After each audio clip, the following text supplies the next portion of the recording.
بعد أما بعد أعوذ بالله من الشيطان الرجيم بسم الله الرحمن الرحيم ما كان محمد أبا أحد من رجالكم ولكن رسول الله وخاتم النبيين آمنت بالله صدق الله مولانا العظيم وصدق رسوله النبي الكريم الأمين إن الله وملائكته يصلون على النبي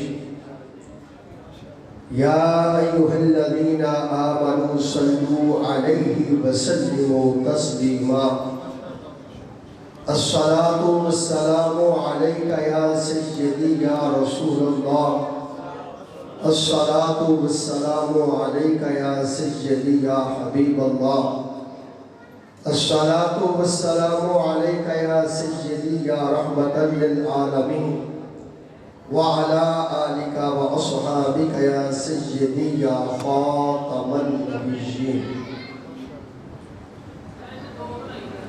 قائدین جماعت اہل سنت پاکستان تحصیل ضلع ڈویژن صاحبان، ارباب فکر و دانش،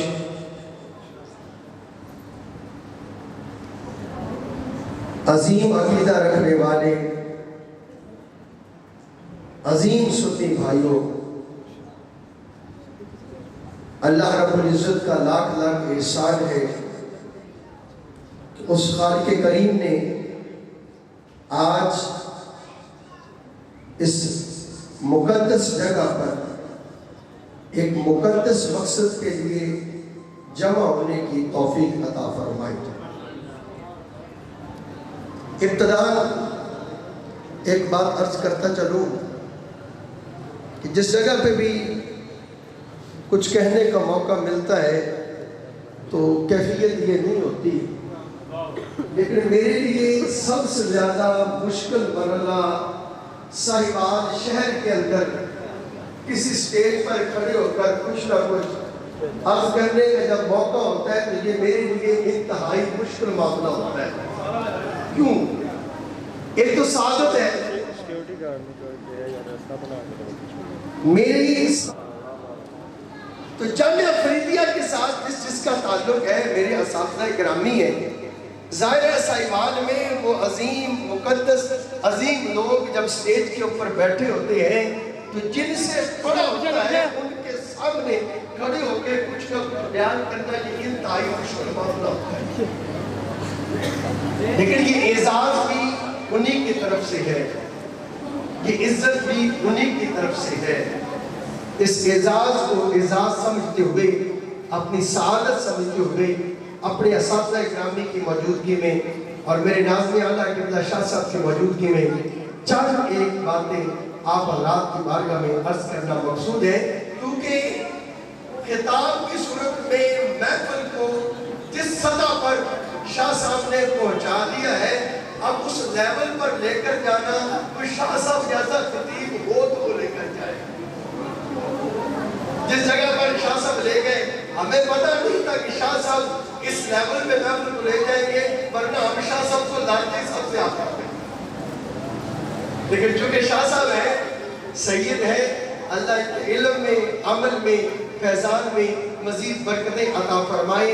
میں اسی ذکر میں سے چند باتیں آپ کے سامنے پیش کیے دیتا ہوں جو جامعہ فریدیہ کے صدقہ سے حضور فرید العصر کی نظر عنایت سے اپنے اساتذہ اکرامی سے جو چند باتیں ملیں وہ آپ کی بارگاہ میں پیش کیے دیتا ہوں۔ سب سے پہلے آج ہم یہاں پر جمع کیوں ہوئے ہیں؟ آج کے پروگرام کا مقصد کیا ہے؟ یہ ستمبر کا مہینہ ہے، 7 ستمبر 1974 کو پاکستان کی دستور ساز اسمبلی نے ایک پورا طبقہ جو اپنے آپ کو مسلمانوں کے ایک مکتبہ فکر کے طور پر متعارف کرواتا تھا،